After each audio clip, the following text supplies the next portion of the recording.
कन्ना दे कुंडल हत्थां दे कंगन सवै लखे दियां बोरियां। जो चाहिए वो ले जा, हाथों के कंगन ले जा, कानों के कुंडल ले जा, लेकिन पति देव जगेंगे तो तुम्हें मार देंगे। भगवान कहते हैं ए क्या करूं मैं तेरे हाथां दे कंगन ओ कन्ना दे कुंडल सवै लखे दियां बोरियां।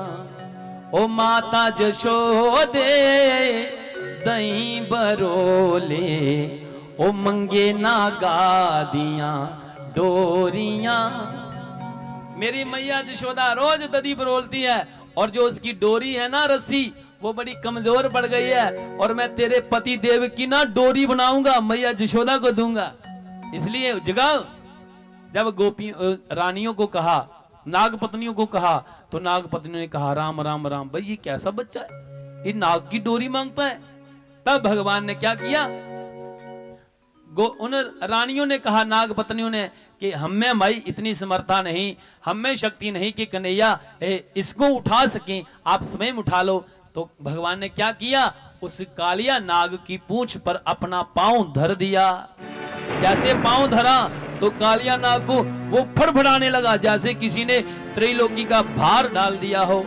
फड़फड़ाता हुआ भगवान पर कूद पड़ा, 1000 फनों से आक्रमण किया। तो भगवान ने कालिया नाग की नस नस को तोड़ दिया, रक्तपात होने लगा कालिया नाग। अब भगवान कालिया नाग पर छलांग लगाकर सिर पर चढ़ गए और सिर पर बैठकर भगवान तांडव करने लगे।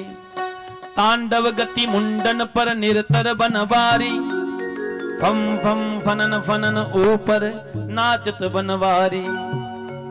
आज नाचने लगे भगवान, जो फन ऊपर उठाए उसी पर पांव डाल दे, और रक्तपात होने लगा। कालिया नाग की नस नस को तोड़ दिया।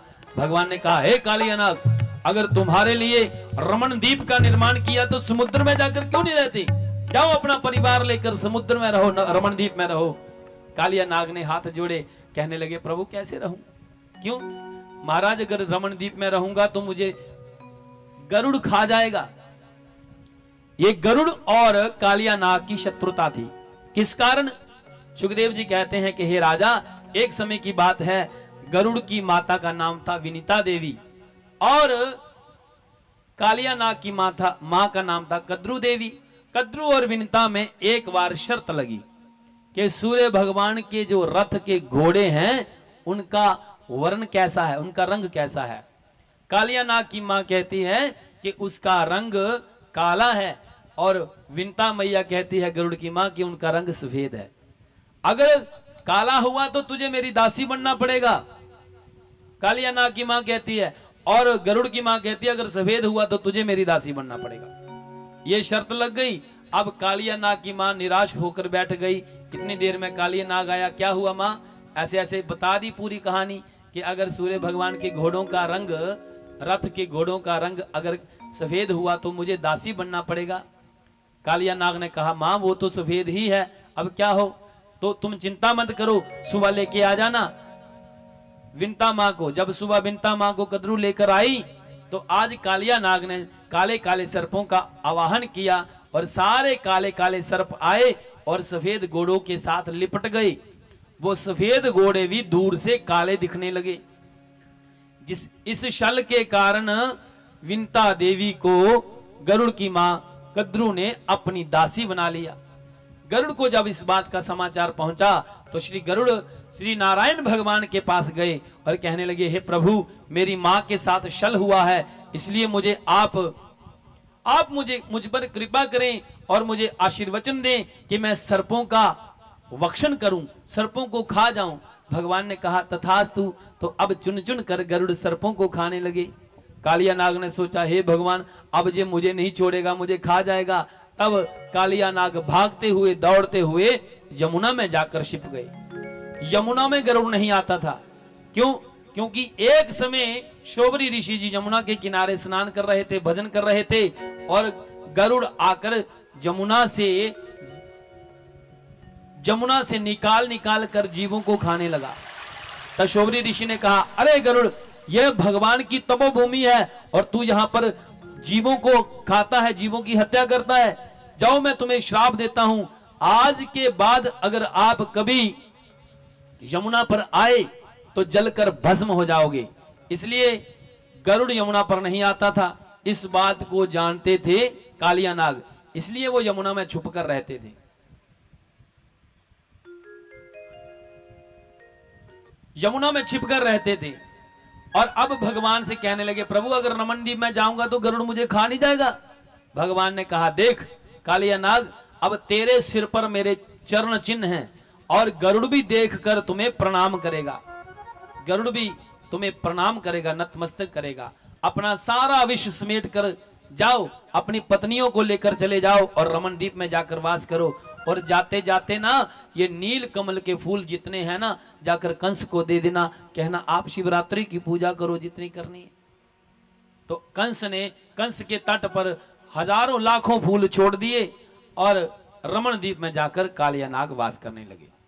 ऐसे ही जैसे कंस को समाचार मिला, आज भगवान बाहर आए तो सारे ग्वाल वाल जंगल में ही यमुना के तट पर सो गए। तो आज कंस ने अपने गुप्तचर भेजे और जंगल में आग लगा दी।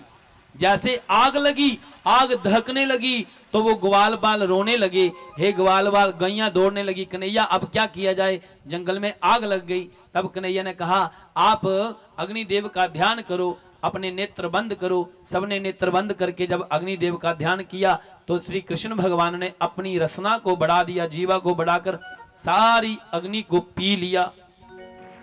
ये भगवान की बड़ी अद्भुत लीला है। मुनि सुखदेव जी कहते हैं कि भगवान की जितनी भी क्रीड़ाएं हुई, जितनी भी लीलाएं हैं, उनमें हजारों लाखों रहस्य छुपे हैं और जीव जन जन का कल्याण किया भगवान ने। जब जब गोकुल पर कोई संकट आया, कष्ट आया, तो भगवान ने उसे क्षण में टाल दिया। भक्तों की रक्षा के लिए ही तो परमात्मा प्रकट हुए हैं। मुनि सुखदेव जी कहते हैं, एक दिन क्या हुआ, जब भगवान 7 वर्ष के हुए तो एक दिन 56 प्रकार के भोजन बन रहे थे। दीपावली का उत्सव था। दीपावली के उत्सव के दूसरे दिन आज 56 प्रकार के व्यंजन बनने लगे। यशोदा मैया से कन्हैया पूछने लगे, मैया मैया आज क्या है भाई, ये सब क्या हो रहा है। तो मैया ने कहा, अरे कन्हैया दूर दूर दूर चलो बाबा के पास, आज तुझसे बात नहीं होगी, आज तो हम पूजा करेंगे। कन्हैया आंखें मलते मलते बाबा के पास पहुंचे, बाबा की गोद में बैठ गए। बाबा बाबा आज क्या है। यशोदा मैया बात नहीं करती। कन्हैया बाबा कहने लगे, बेटा आज पूजा है। पूजा किसकी पूजा, आज हम यज्ञ करेंगे, आज पूजा करेंगे। किसकी पूजा करेंगे। कहने लगे, आज तो हम इंद्र की पूजा करेंगे। जब कन्हैया ने सुना इंद्र की पूजा, पूछने लगे, बाबा ये इंद्र कौन है। बाबा कहने लगे, ये इंद्र जय जय है। कन्हैया सोचने लगे, हे भगवान, सबसे बड़ा जय जय तो मैं हूं, ये इंद्र कब का जय जय हो गया। चलो इंद्र की पूजा क्यों करते हैं, क्योंकि समय आने पर रुत बदलती है, बहार आती है, बारिश होती है, वनस्पति हरी भरी हो जाती है, हमारी गाय खूब घास खाकर हमें अन्न धन की प्राप्ति होती है, इसलिए इंद्र की पूजा करते हैं। कन्हैया कहते हैं, नहीं बाबा ये ठीक नहीं, अगर पूजा करनी है तो गोवर्धन पर्वत की पूजा करो, जिस पर हम लाखों गैया चराते हैं। और बाबा पता है मैंने कई बार गोवर्धन का दर्शन भी किया है। आज नंद बाबा इत्यादि सब ग्वाल वालों को बातों में डाल दिया और कन्हैया गोवर्धन पूजा करने के लिए सबको उत्साह कर ले गए। और मैं तो गोवर्धन को जाऊं मेरे वीर, पर ना माने मेरा मनवा। मन नहीं मान रहा, ओ ना माने मेरा मनवा, मनवा रे मनवा, ना माने मेरा मनवा। ओ मैं तो गोवर्धन को जाऊं मेरे वीर, ना माने मेरा मनवा। 7 कोस की ये परिक्रमा, ओ मैं तो दौड़ दौड़ के लगाऊं मेरे वीर, ना माने मेरा मनवा। 7 कोस की परिक्रमा।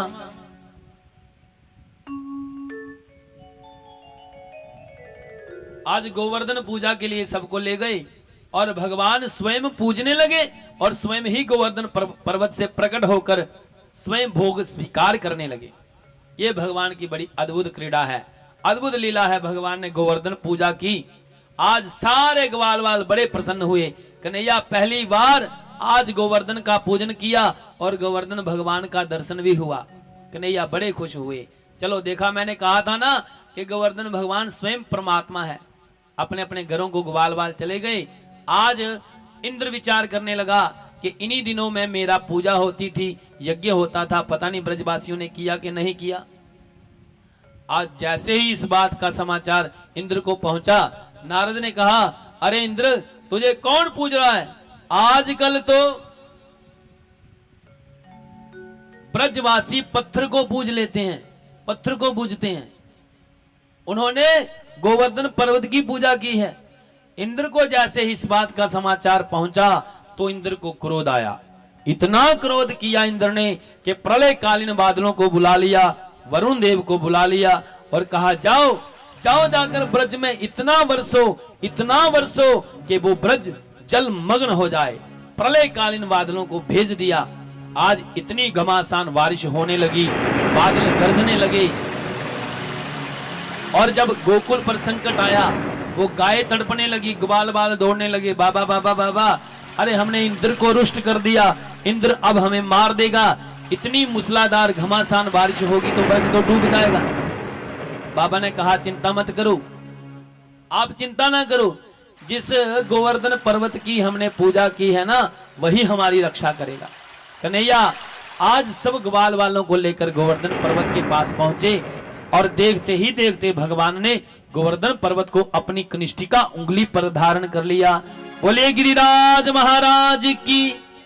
सब ग्वाल वाल दौड़ते दौड़ते आए, अपनी अपनी छड़ी लगा ली। उठा कन्हैया उठा, तेरे साथ हम भी हैं। हजारों लाखों ब्रजवासी, गोपियां, ग्वालवाल, गैया सब गोवर्धन पर्वत के नीचे आ गई। 7 दिन और 7 रात्रि भर इंद्र ने मूसलाधार बारिश की और भगवान ने गोवर्धन पर्वत को अपनी कनिष्ठिका उंगली पर धारण किया। मुनि सुखदेव जी कहते हैं कि हे राजा, भगवान की आयु है 7 वर्ष। बारिश हुई 7 दिन 7 रात्रि भर। यहां भागवत कथा हम 7 दिन कहते हैं, 7 दिन की प्रावधान है और 7 ही दिन बने हैं, 8वां आज तक दिन बना ही नहीं। और 7 का अर्थ है सत्य, ईश्वर, और इसलिए 7 का बड़ा महात्म है। 7 का अर्थ है सत्य बोलो, धर्म ना दूसरो सत्य समाना, आगम निगम पुराण बखाना।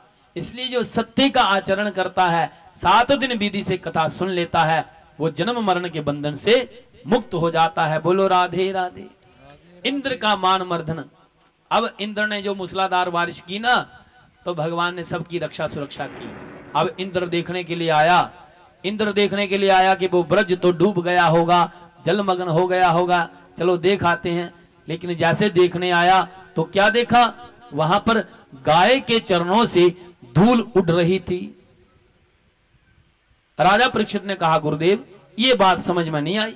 क्या महाराज, जहां पर मूसलाधार बारिश हो, प्रलयकालीन बादल बरसे, वो तो जलमग्न होना चाहिए, डूब जाना चाहिए। फिर वहां पर धूल कैसे उड़ी? तब सुखदेव जी कहते हैं कि हे राजा, प्राचीन समय की बात है। एक बार जब त्रेता युग में श्री राम अवतार हुआ तो श्री राम भगवान को 14 वर्ष का वनवास मिला और भार्या सीता और अनुज लक्ष्मण को लेकर भगवान 14 वर्ष के लिए वनवास में गए। तब बाली जैसे, स्वाहु मरीज जैसे और रावण जैसे दैत्य राक्षसों पर विजय प्राप्त करके भगवान ने पुनः अयोध्या में राम राज्य स्थापित किया। कई संतों का दर्शन किया और तब जाकर सीता मैया को संतों पर बड़ी आस्था हुई। आज सीता मैया क्या करती थी? संतों को, ब्राह्मणों को पकड़ पकड़ कर बिठाती और उनको भोजन करवाती थी, स्वयं भोजन पकाती थी। सीता मैया को भोजन, आज कभी कभी जीव को अभिमान हो जाता है। अभिमान जीव के पतन का कारण है। सीता मैया को भी अभिमान हो गया।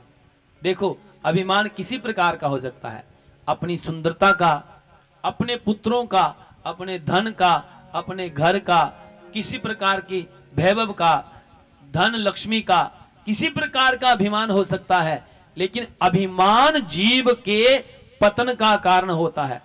इसलिए जीव को अभिमान शून्य रहना चाहिए। जब अभिमान आए तब परमात्मा के चरणों में नतमस्तक हो जाए, सिर झुका ले, हे प्रभु किसी प्रकार का अभिमान ना आए। लेकिन आज सीता माता के मन में भी अभिमान हुआ। क्या अभिमान हुआ? कि मैं भोजन बड़ा सुंदर तैयार करती हूं और रसोई बड़ी सुंदर बनाती हूं। और एक दिन क्या कहने लगी? कहने लगी श्री राम जी से, देखो महाराज आजकल के ब्राह्मण कुछ खाते ही नहीं, 2-4 पूड़ी खाएं तो पेट भर जाता है। श्री राम जी कहने लगे, वाह देवी ऐसा मत कहना, अगर कोई ज्यादा खाने वाला आ गया ना तो तुम खिला नहीं पाओगी। सीता मैया कहने लगी, कहा महाराज, अरे मैं तो चाहती हूं कोई ज्यादा खाने वाला हो, मुझे भी आनंद आए, उसे भी आनंद आए। अच्छा अवश्य देवी, ये भी तुम्हारी इच्छा पूरी कर देंगे। अब कन्हैया आज क्या किया? श्री राम जी ने अगस्त मुनि के ध्यान में पहुंच गए। अगस्त जी ने हाथ जोड़े, प्रभु आ गया।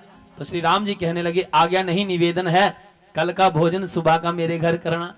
अगस्त जी ने कहा आ जाएंगे प्रभु। सुबह हुई तो अगस्त मुनि जी अपना दंड कमंडलू लेकर पहुंच गए। अलख जगाई, सीता मैया ने स्वागत किया, आओ आओ आओ प्रभु भोजन करेंगे। अगस्त जी पेट पर हाथ फेरने लगे, कहने लगे, हाँ भूख तो लगी है, कर लेंगे थोड़ा। अच्छा बैठो। बिठाया, आसन दिया, चौकी लगाई और 2-4 कटोरियों में थोड़ा थोड़ा सब्जी डाल दी और 2-4 पूड़ियां रख दी। लीजिए महाराज पाइए। अगस्त जी ने कटोरी उठाई और एक नजर कटोरी की तरफ, एक नजर सीता की तरफ। अरे पाइए ना, शुरू कीजिए। अगस्त जी कहने लगे, कहां पाऊं, कहां डालूं, आंख में कि कान में? अच्छा ज्यादा पाने वाले हो? सीता मैया बड़ी प्रसन्न हुई। अच्छा शुक्र है मेरे घर ज्यादा पाने वाला कोई ब्राह्मण आया। जल्दी जल्दी बड़े बर्तन रख दिए, 40-50 पूड़ियां डाल दी। पाइए महाराज। अगस्त जी शुरू हो गए। सुबह से शुरू हुई, दोपहर हो गई, शाम हो गई, रात हो गई, दूसरा दिन, तीसरा, चौथा, पंचमा, 7 दिन रात बीत गई। आज सीता मैया खिला रही है और अगस्त जी बड़े ठाठ से पा रहे हैं। लेकिन आज सीता जी को थकावट हो गई, 7 दिन से भोजन करवा रही है। हे भगवान कैसा ब्राह्मण आया, इसका तो पेट ही नहीं भरता। तब सीता मैया ने श्री गणेश को याद किया, हे गणेश रिद्धि सिद्धि को लेकर आ जाओ। श्री गणेश रिद्धि सिद्धि को लेकर प्रकट हुए। मैया आ गया तो मां ने कहा आ गया कोई नहीं, चलो रसोई में मेरे साथ मदद करवाओ। रिद्धि को कहने लगे, रिद्धि तू बेलती जा, सिद्धि तू निकालती जा और गणेश तू परोसता जा। गणेश ने जब वो परात ली और परोसने के लिए गए तो आगे बैठे थे अगस्त मुनि जी। अब अगस्त मुनि जी का तो प्रताप जानते थे, दूर से ही फेंक के दौड़ते भागते हुए आए। कहने लगे, मैया मैया मैया, ये परोसने वाला काम मुझसे नहीं होगा, मैं मोटा हूं, मैं बैठे बैठे पूड़ी निकालता रहूंगा, रिद्धि बनाती जाएगी और सिद्धि परोसती जाएगी। सीता मैया ने कहा, अच्छा जैसा आपका मन करते रहो। देखो ये ब्राह्मण जो घर में आया ना, ये भूखा नहीं जाना चाहिए और मैं थोड़ा आराम कर लेती हूँ। ठीक है मैया आप आराम करो। हाँ ठाठ से करवाना इनको भोजन और भोजन करवा के ही भेजना। ठीक है मैया। आज सीता मैया आराम करने लगी, बेड रेस्ट करने लगी। ऐसा आराम किया, ऐसा आराम किया कि 17 दिन बीत गए। 17वें दिन जाकर नींद टूटी और जब आंखें मीचती मुझती कहने लगी, मुझे भी भूख लगी, मैं भी कुछ देखती हूँ, वो तो बाबा खा के चला गया होगा। लेकिन जैसे ही रसोई में पहुंची क्या देखा, वो रिद्धि पूरी बेल रही है और रो रही। गणेश जी निकाल रहे हैं, रो रहे हैं। सिद्धि कभी सिर पे हाथ रखे, कभी कमर पे रखे और अगस्त मुनि जी ठाठ से बैठकर पा रहे हैं, खाए जा रहे हैं, खाए जा रहे हैं। अब सीता मैया पास खड़े होकर कहने लगी, क्या कहती है, जब आधा भोजन हो तो पानी पीना चाहिए। अगस्त जी कहने लगे, जब आधा होगा तो देवी पानी भी मंगवा लेंगे। हे भगवान अभी आधा ही नहीं हुआ। सीता मैया दौड़ती दौड़ती श्री राम जी के चरणों में गिर पड़ी। अभिमान धरा का धरा रह गया, सारा अभिमान चूरो चूर हो गया। सीता मैया कहने लगी, प्रभु क्षमा करो, मेरे मन में जो अभिमान था कि मैं बड़ी सुंदर रसोई बनाती हूँ, ऐसे ही ब्राह्मणों का अपमान कर दिया, इसलिए महाराज क्षमा करो। श्री राम जी कहते थे, तू कहती थी कि कोई खाता नहीं, अब खिलाओ। कहने लगी, महाराज ऐसा मत करना, ऐसे ब्राह्मण घर में मत बुलाना, क्योंकि नहीं तो ये आपकी जो बात है ना झूठी पड़ जाएगी कि रघुकुल रीत सदा चली आई, प्राण जाए पर बचन ना जाए। लोग क्या कहेंगे कि श्री राम जी ने एक ब्राह्मण को भी भोजन नहीं करवाया, इसलिए महाराज कृपा करो, कोई लीला करो। तब श्री राम जी ने इशारा किया अगस्त जी को, तो अगस्त जी ने डकार मार दिया, कहने लगे देवी मेरा आधा हो गया, अब पानी लेकर आओ। सीता मैया फिर दौड़ी, हे भगवान जो 17 दिन से भोजन कर रहा है वो पानी कितना पिएगा। कहने लगी महाराज इनसे कहो भोजन हमारे घर कर लिया, पानी अगले घर पियो। अर्थात आज श्री राम जी खड़े हुए और जाकर अगस्त जी से कहने लगे, हे प्रभु आप तो समर्थवान संत हैं, मुझ में इतनी समर्था नहीं कि आपको मैं जल पिला सकूं। श्री राम बनकर आया हूं, आपको भोजन करवाया है, और जब कृष्ण बनकर आऊंगा द्वापर में तो आपको जल पिलाऊंगा, आप थोड़ी प्रतीक्षा करो।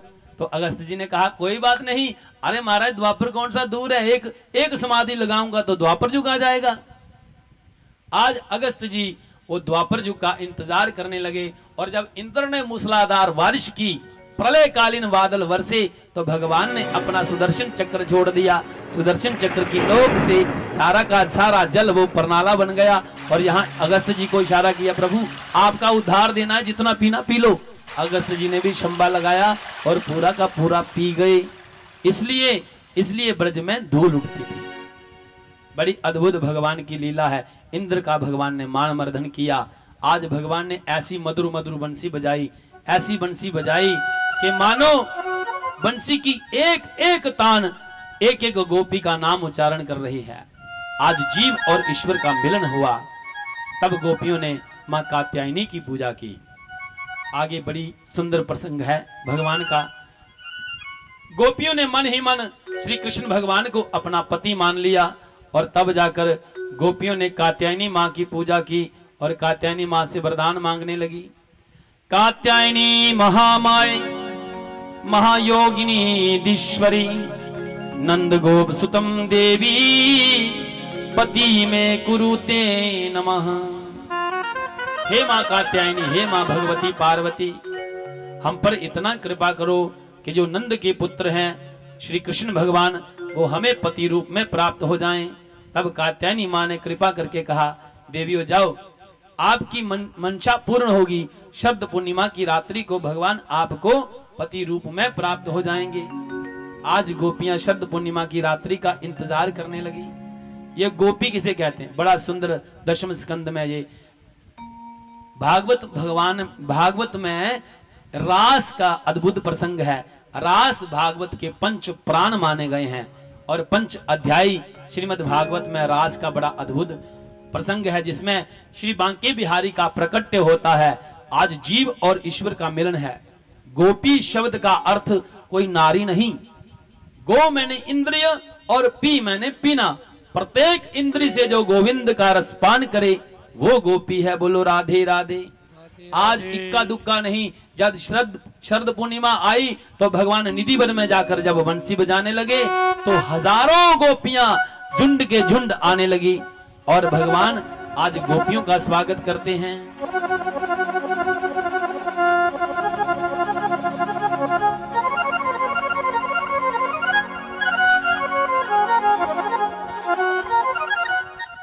आगे की कथा कल की कथा में कहेंगे।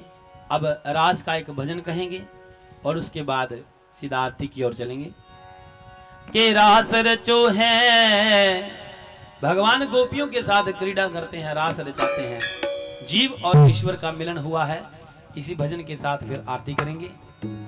हो रास रचो है, रास रचो है, जमुना किनारे का नारास रचो है। रास रचो है, रास रचो है, जमुना किनारे का नारास रचो है। रास रचो है, रास रचो है, जमुना किनारे का नारास रचो है। ओ रास रचो है, गाना रास रचो है, रास रचो है, गाना रास रचो है। वो जमुना किनारे का नारास रचो है, ओ जमुना किनारे का नारास रचो है।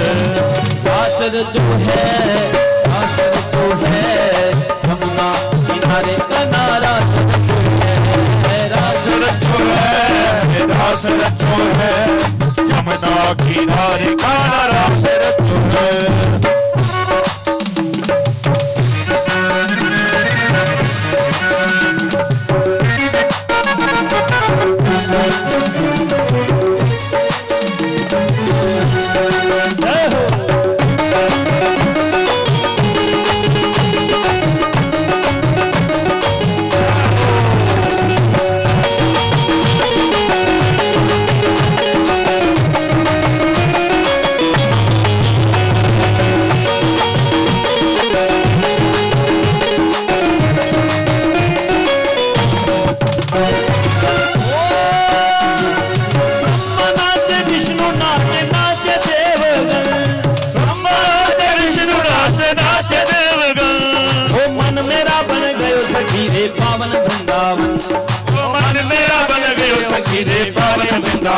क्योंकि पास रचो है यमुना किनारे का नारा रास रचो है यमुना किनारे काला रास रचो है। तेरे संग में रहेंगे मोहिना, तेरे संग में रहेंगे मोहिना। बड़ा सुंदर भाव है। भक्तराज भगवान के साथ इस भजन में बड़े सुंदर सुंदर संबंध जोड़ते हैं। क्या कहते हैं, आइए सब मिलकर गाएं। ओ मोहिना ओ मोहना ओ मोहिना ओ मोहिना ओ मोहिना ओ सोहना ओ मोहिना ओ सोहिना। तेरे संग में रहेंगे ओ मोहिना, तेरे संग में रहेंगे ओ मोहिना, तेरे संग में रहेंगे ओ मोहिना, तेरे संग में। हाथ उठाने जरा, पूरे पूरे हाथ बजा दो तालियां।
बनूं? अरे आए हो, बोलो, बैठे हो, सोए हो, जागे हो, तो फिर बोलो, क्या बोलो? ओ तुम चंदन बनो मैं पानी बनूं। दोनों हाथ उठा को। तुम चंदन बनो मैं पानी बनूं, चंदन फिर क्या होगा? ओ मस्तक पे मिलेंगे, मस्तक पे मिलेंगे, मस्तक पे मिलेंगे, ओ मोहिना, ओ मोहिना, ओ सोहना, ओ मोहिना, ओ सोहिना, तेरे संग में रहेंगे, ओ मोहिना, तेरे संग में रहेंगे, ओ मोहिना।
बनो और मैं धागा बनूं, फिर क्या होगा? ओ माला में मिलेंगे, माला में मिलेंगे, माला में मिलेंगे, ओ मोहिना ओ सोहरा, ओ मोहिना ओ सोहरा, ओ मोहिना ओ सोहरा, ओ मोहिना ओ सोहरा। तेरे संग रहेंगे मोहिना, तेरे संग रहेंगे ओ मोहिना, संग में रहेंगे ओ मोहिना, तुम मुरली बनो मैं ताना बनूं, मुरली बनो मैं ताना बनूं, तुम मुरली बनो मैं ताना बनूं, मुरली बनो मैं ताना बनूं, तुम मुरली बनो मैं ताना बनूं, मुरली बनो मैं ताना बनूं। तुम मुरली बनो और मैं क्या बनूं? अरे बोलो, जोर से बोलो, आए हो, भाग तो नहीं जाओगे? वाह जी वाह। फिर क्या होगा? वो अधरों पे मिलेंगे मोहिना, अधरों पे मिलेंगे मोहिना, मोहिना ओ सोहना, ओ मोहिना ओ सोहरा। तेरे संग में रहेंगे ओ मोहिना, तेरे संग में रहेंगे ओ मोहिना। सभी खड़े हो जाओ जरा, अब आती हो। हारा वाला सदा साईं रे, लालिया यारिया, हारा वाला सदा साईं रे, असा लालिया यारिया। थोड़ा थोड़ा भूमिका लगा लो सभी, हाथ रखी।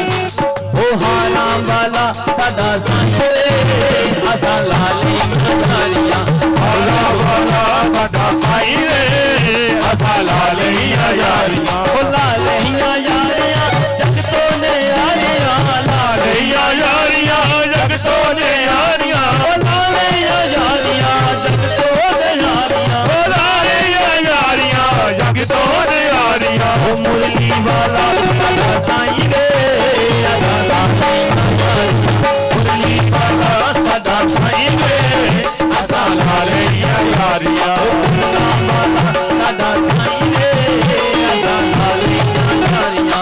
डला वाला सदा साईं रे, असा लालिया यारिया। ऐसी बात है।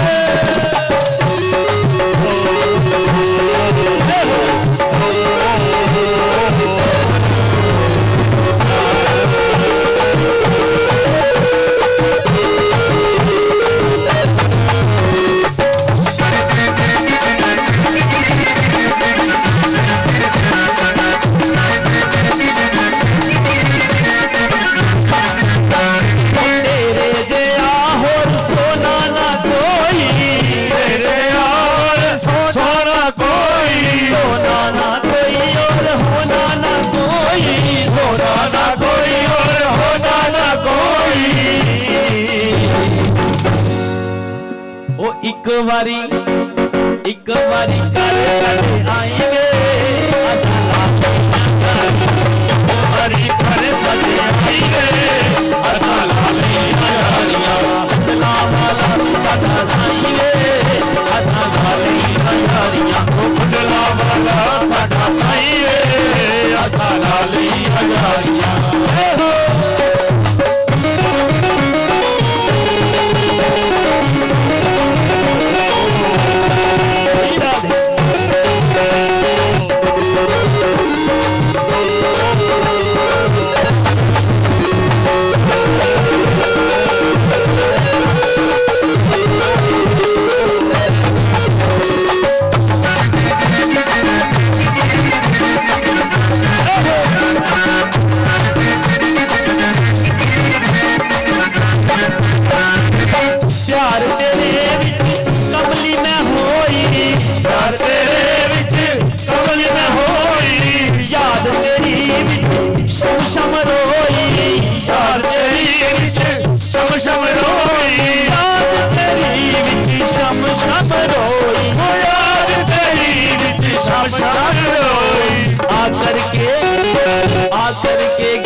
यारियां ओ बोरी वाला सदा साईं रे असा ला लईया यारियां बोरी वाला सदा साईं रे असा ला लईया यारियां ए हो उठाइए हाथ हरि बोल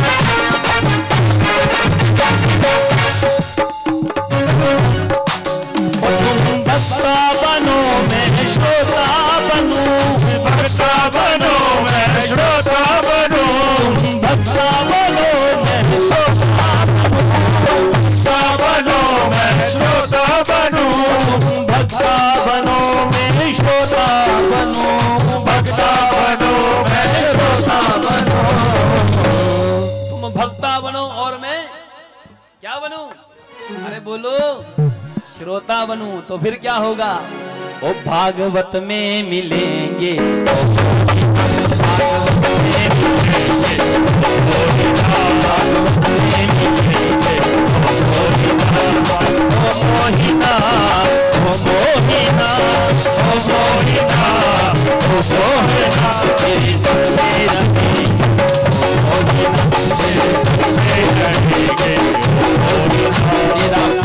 पीतांबर उससे गुलाबी श्यामा आओ सामने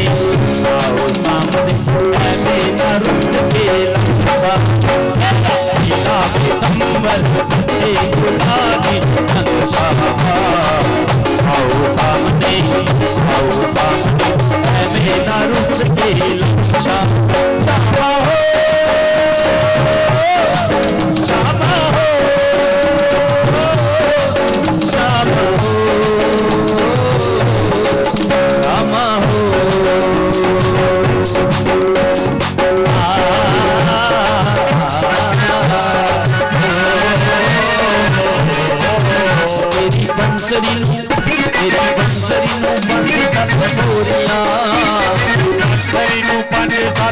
शाम काला दे सखियां गोरियां काला दे सखियां गोरियां मेरी बंसरी नू पंज सत डोरियां मेरी बंसरी नू पंज सत डोरियां किथों सिखियां तू करना चोरियां किथों सिखियां तू करना चोरियां मेरी बंसरी नू लगे आए दिल वे मेरी बंसरी नू लगे आए दिल वे साडा लुट के तू ले गया दिल वे लुट के तू ले गया दिल वे मेरी बंसरी दी खड़ी है तान वे मेरी बंसरी दी मिठी है तान वे साडी कट के ले जांदी है जान वे साडी कट के ले जांदी है जान वे पहला पीतंबर उससे गुलाबी रंग श्यामा आओ सामने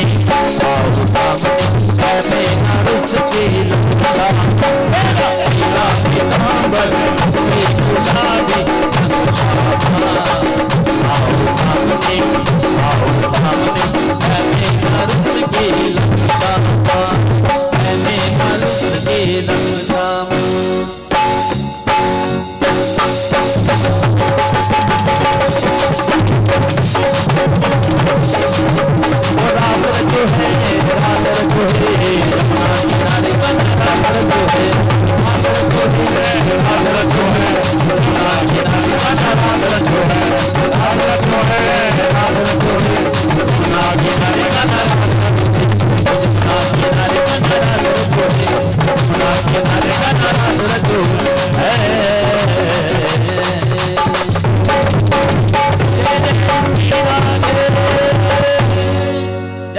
श्री राधे जय जय श्री राधे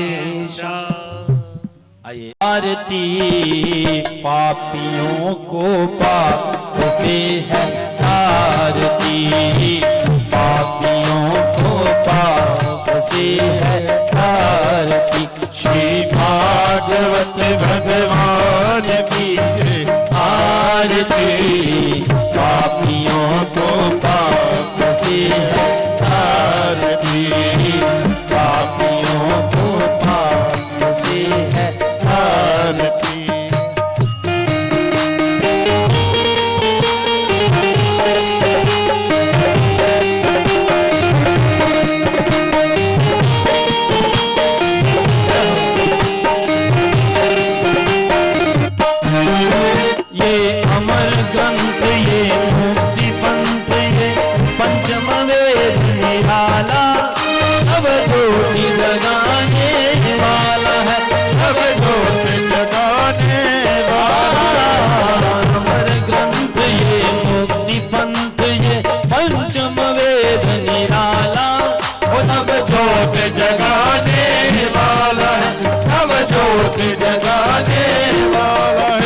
हरि नाम यही हरि नाम यही हरि नाम यही हरि नाम यही जग के मंगल की आरती पापियों को पाप से है आरती श्री भागवत भगवान की है आरती पापियों को पाप से है आरती पापियों को पाप से है आरती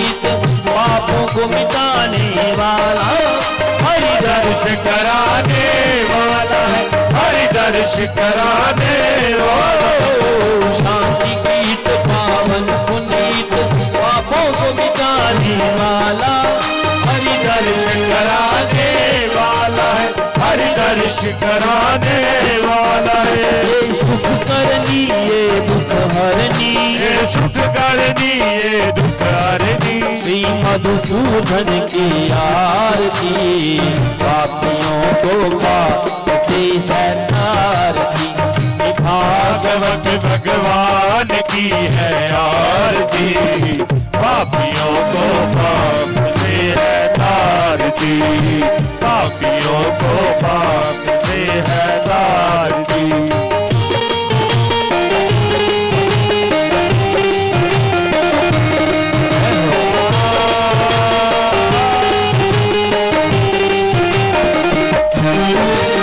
मधुर बोल मगमंथी बोल सन्मार्ग बताने वाला बिगड़ी को बनाने वाला है बिगड़ी को बनाने वाला मधुर बोल मगमंथी बोल सन्मार्ग बताने वाला बिगड़ी को बनाने वाला है बिगड़ी को बनाने वाला है श्री राम यही घनश्याम यही राम यही घनश्याम यही श्री राम यही घनश्याम यही राम यही घनश्याम यही सबकी महिमा की आरती पापियों को पाप से है आरती भागवत भगवान की है आरती पापियों को पाप से है आरती पापियों को पाप से है आरती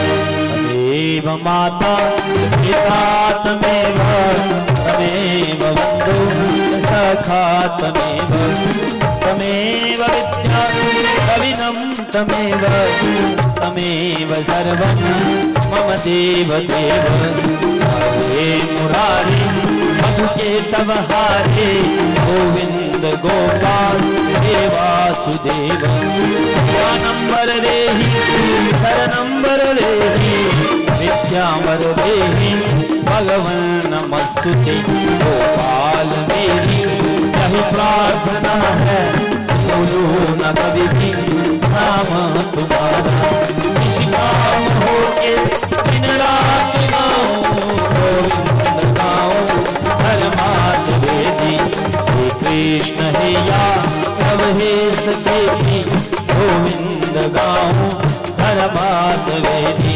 भरपूर गौरम करुणावतारम संसार सारम भुजगेन्द्रहारम सदा वसंतम हृदयारविंदे भवान भवानी सहितं नमामि भवान भवानी सहितं नमामि हे अच्युतम केशवम राम नारायणम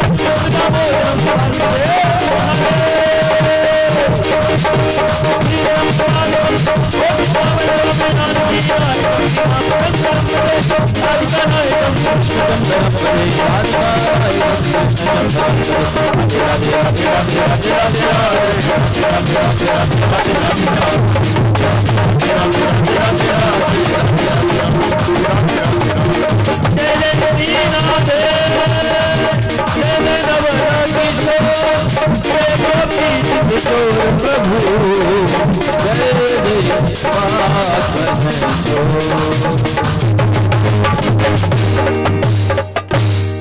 वृंदावन बिहारी लाल की जय। श्रीमद् भागवत महापुराण की जय। बाबा श्री कालीवीर जी महाराज की सयौती माता की मल माता की कुल देवता भगवान की जय। श्री सदगुरुदेव भगवान की जय। धर्म की जय हो। अधर्म का विनाश हो, प्राणियों में सत्यभाव न हो, विश्व का कल्याण हो, मेरा भारतवर्ष महान हो, गौ माता की सेवा हो, धरती माता की जय हो। गंगा माता की जय हो। यमुना माता की जय हो। सरयू माता की जय हो। भारत माता की जय हो। वैष्णो माता की जय हो। मंदिरों की मर्यादा सुरक्षित रहे, मंत्रों की मर्यादा कायम रहे, सब संतन की जय हो। सत्संग महात्म की जय हो। सत्य सनातन धर्म की जय हो। आई हुई संगत की जय हो। जय जय श्री राधे, जय जय श्री राधे, जय जय श्री राधे। कृष्ण।